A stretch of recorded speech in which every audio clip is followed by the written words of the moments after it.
Supercharging Your Advertising Strategy with Data-Driven TV Audience Targeting. I'm happy to have my partner in crime this afternoon joining me to take you through a little bit of background of our television viewer segments that are available across platforms today for programmatic activation. We know that you have a lot of choices available to you, and wanted to take the opportunity to provide you with some background on what differentiates the TiVo and BDEX TV segments that are available. My name is Fariba Zamaniyan. I'm the Vice President of TV Data and Monetization Sales at TiVo. And joining me is David Finkelstein from BDEX, who is the CEO and co-founder. Just a little bit of housekeeping. If you have any questions, we definitely encourage them. This time is for you. As you're enjoying lunch or saving it for later, please send in your questions and we'll make sure to get to them. If not at the end of our review, then we'll follow up with you after today's session. But we look forward to an interactive 30 minutes. So feel free to send those questions through, and you can find a Q&A icon at the bottom of the Zoom screen where you can click on that and enter your questions, and we'll get back to you. Okay, with that said, we wanted to start off, which is a question that I get often, having spent the past 11 years with TiVo, is what is TiVo? Who are you? What are you up to these days? And what is your role in this new digital ecosystem? And what I always like to state up front is that we're not just a DVR company, although it is a part of our DNA and where our recognition comes from in the marketplace. We've actually been part of the evolution of what's happening in television, especially in digital television, digital targeting today. And it dates back all the way to 1981, when we were the first to present an on-screen program guide. And then through our evolution, leverage that guide, not just for searching and finding the programs that we all know and love so well, but also to use that space for inventory that can be sold for advertising capabilities. And in '99, where we became the most probably well-known in the US in particular, is we were the first to launch or creator of the DVR, which is hard to believe that's over 20 years ago. But our movement forward really started not just to use the DVR as a means to watch programming when we want to watch it on a time-shifted basis, but also the evolution of what was happening in entertainment and the consumption of entertainment, where in 2017, we had introduced voice-controlled and personalized content recommendations, and more recently evolved into the sponsored discovery area, where you could actually identify or request shows that you're looking for, interested in. We could recommend through our algorithm programming similar to that. And last year, we've moved forward with the introduction of our first media player called the Stream 4K, enabling in a single screen to see all of your apps and programming for streaming consumption.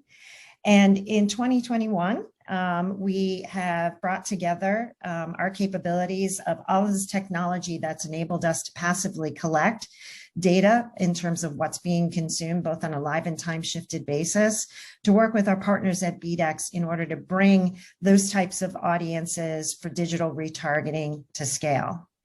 And so a little bit of background on the data, because we do get lots of questions about the television viewership data that is made available through the various platforms that David's going to take you through, is the data is linear television. It's based on live and time-shifted viewing, and it's deterministic based on second-by-second key press events that are occurring when using your television set for all of the connected TVs in the household. We've combined and partnered with BDEX to scale that data by leveraging BDEX's strength as being the largest data exchange platform in the US. So TiVo's first-party viewership data, as I mentioned, is deterministic.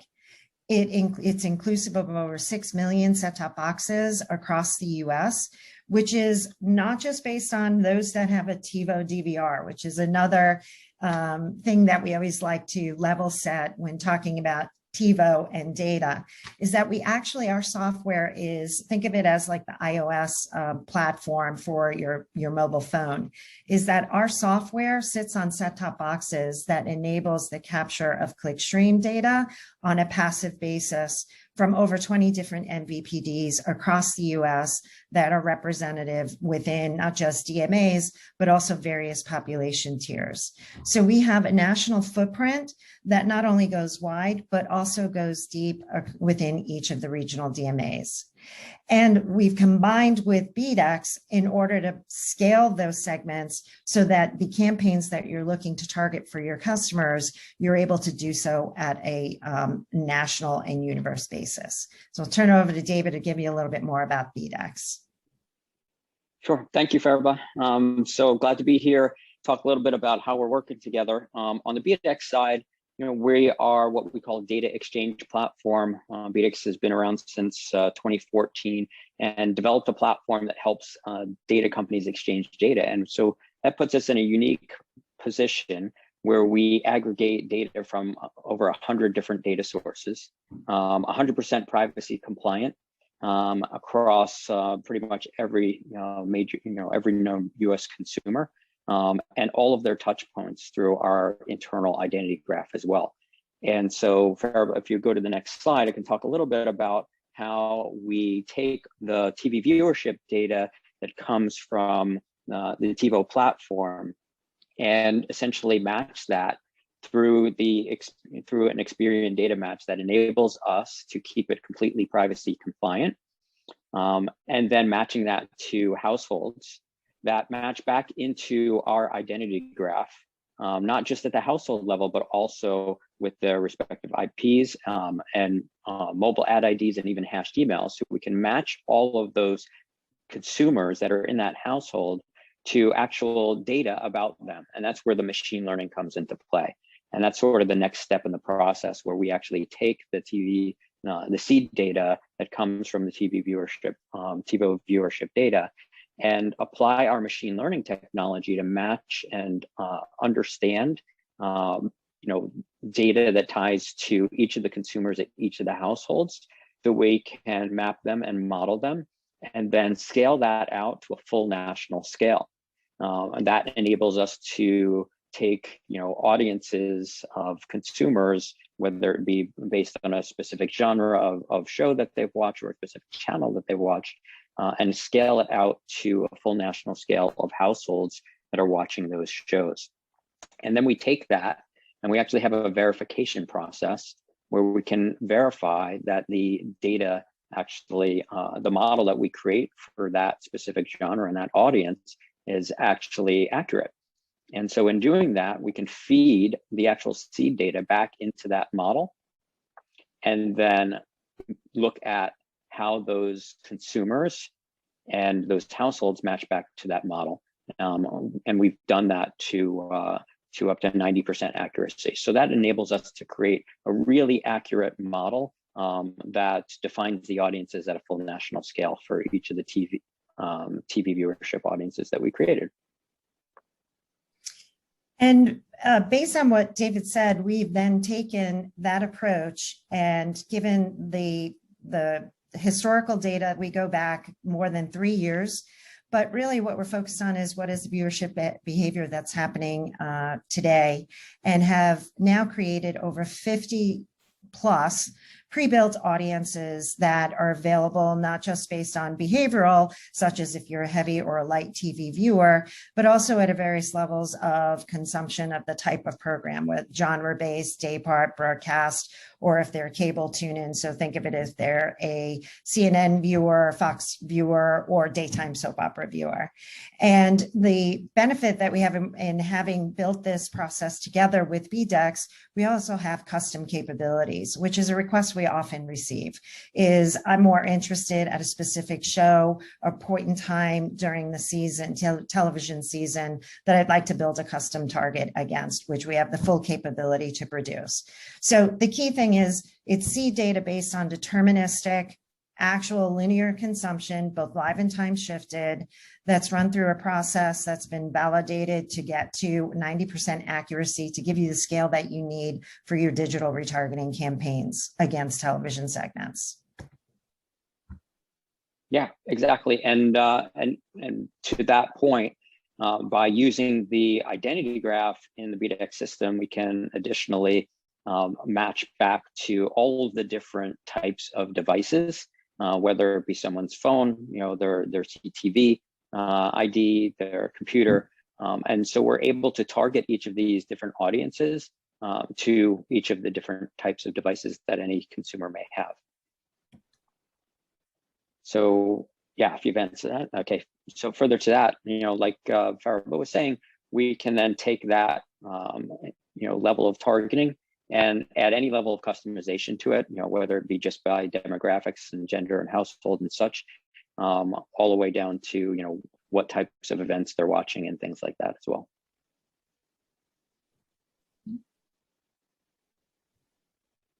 And then all of these segments can be found through our activation partners directly with all of these top partners, as well as the ability for us to push those custom segments to any of the activation platforms that you might be using.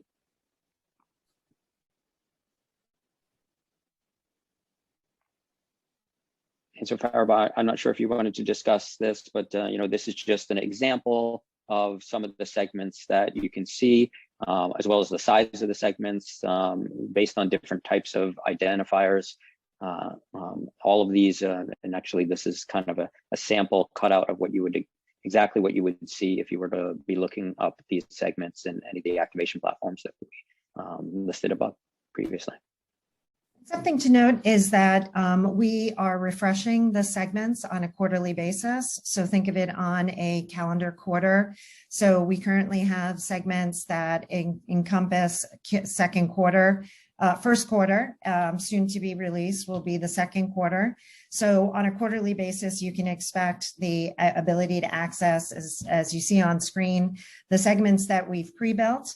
That are of these scales, so that you can see these are not just the deterministic seed. So the opportunity to reach your target audience against our segments currently on the platform, such as the Trade Desk or even the LiveRamp Data Store, are at your disposal, and they'll be refreshed on a quarterly basis. If you have a custom segment of interest and it goes back prior to Q1 of 2021, you certainly have the availability to go back to prior years, such as events that could include the Olympics. And I think it's a great opportunity to highlight for an event that doesn't take place every year. And of course, last year being an anomaly where things were pushed and the timelines in between for building segments based on past viewership have a little bit more of a time gap. But in this case, with Tokyo just around the corner, it was a little touch and go as to whether or not it was going to happen, but it's full steam ahead.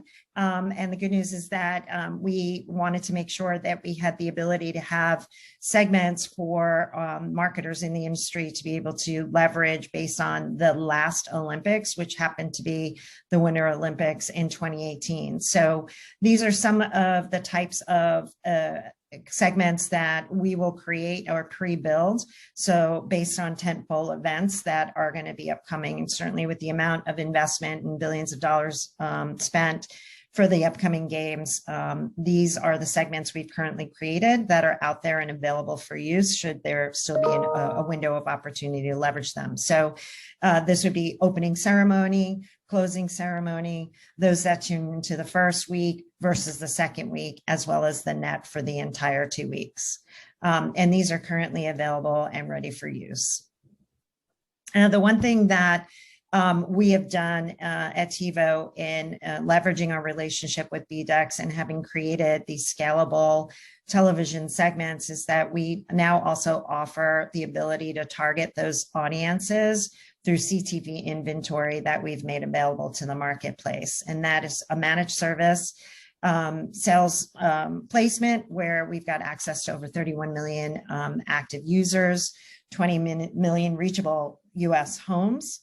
that covers over 140 different premium channels with 100% viewability, non-skippable inventory. You've got 3 spot variations, 6, 15, and 30, and ad tags are accepted. So we now are also a source that can provide some incrementality to your targeted campaigns by leveraging these segments. Through our partners, we're able to activate them for you on a managed service basis. So we thought it might be helpful, and hopefully this will kickstart some additional questions or questions that you have that come in based on this overview that we've received since we began our partnership in first quarter of this year. And one of the biggest questions that we always get is, what are the TV viewership segments based on in terms of the type of content that can be consumed and how? So the data that we are leveraging to build these segments is based on linear television, which is, as mentioned previously, live and time-shifted viewing. That does not include CTV and OTT consumption of programming. So anything app-based or streamed is not part of the data feed that we are aggregating and reselling to the marketplace and using as the basis for our segments. We are very confident in linear data in that today we still are seeing nearly 70% of US households accessing or getting their content through linear means or through pay TV providers. So in terms of confidence and validity in what's being tuned in, we certainly believe that we're able to accommodate your needs. The second question, most common, is the ability to customize by demographics. And as David kind of gave you a preview on, we have that ability. We've provided some standard demographics, but if you have custom or those that are beyond this list, we can create based on gender, age, household income, size, presence of children, and DMA. But as mentioned, if your initiative or client requires something a little bit more granular or fine-tuned, you can reach out to us and we'll be happy to advise what is possible. The data is refreshed quarterly, as I mentioned, so in terms of recency, and it is pushed on a regular basis to all of the activation partners that David had shown. So just a reminder, I'm just going to scale back to that just in case. Is we are currently active on Lotame, TrueOptic, Trade Desk, LiveRamp, Newstar, etc. So we've got a pretty wide breadth of accessibility. So depending on where your access point is to the segments, we're available for you, or at least can make sure that we're available within 4 to 5 business days, leading to my next question, if you do have a custom request. So building that timeline in, if you were to preview the 50 belts that we have, over 50, and you have something slightly different, you can contact us. And if it's something that we are able to build against, we expect about 7 days in total for those segments to be available on the platform where you access. And the one-to-one, I think we gave you a pretty good overview that our data is based, the seed data is deterministic. So what we have done is taken the position of the representativity of our data across the US, across DMAs, but also across the various types of cable providers that span across tier 1, 2, and 3. So that really gets you into the various levels of population tiers. Is we've taken our passive data collection, identified based on actual behaviors, and effectively through the method that machine learning that David discussed, have been able to scale those audiences to be projected to represent the universe of interest. So there is a question often that says modeling is not deterministic, but in fact, ours are based on deterministic and verified based on 90% accuracy once modeled. Not sure if you have anything else to add to that or any other questions, David? Yeah, no, that's a great overview. The only other thing I'd add is that you had stated earlier that the seed data is updated quarterly, but we actually also update the identity data that goes to each of the platforms. So all of the segments are actually updated on every 28 days, so that if there are any identity changes, new emails, new mobile IDs, new IPs or anything like that that comes into the system for any of the users and any of the audiences, those are actually updated every 28 days in each of the platforms that we provide. So that we're making sure that we're keeping all of those segments up to date on a monthly basis. Great. Thank you for adding that, because that certainly is another question that comes up relative to recency. That was our overview. We wanted to keep it short and sweet, make sure that we reinforce that we're available. We've been available for the past 3 months. Our audiences are regularly refreshed. We are deterministic, and we look forward to working with all of you. If you have a custom need, feel free to contact us. You have my contact info. You can reach out with